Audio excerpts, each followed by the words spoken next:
লোক সাজস করেই মূলত এই নকল চিনি বাজারে সয়লাভ করে দিয়েছেন আপনি। এক বছর না, কয়েক বছর যাবত এই কাজটি করে যাচ্ছেন। আমাদের ধরতে অনেক সময় লেগেছে, কেউ বলে না, এবং ট্রেনিং প্রাপ্ত।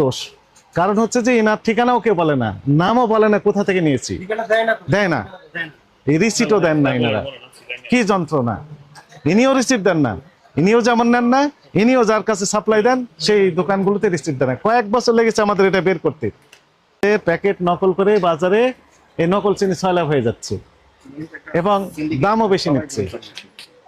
এবং এনারা এই মূল হতা ইনি হচ্ছে সাপ্লায়ার। দোকানদারকে আমরা দিছি, দু চারটা না, হাজার হাজার দোকানে দিয়েছেন। যে নকল এটি আপনি জানতেন, কেন জানতেন?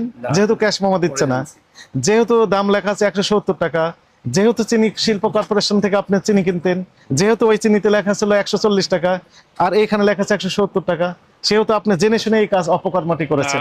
কথা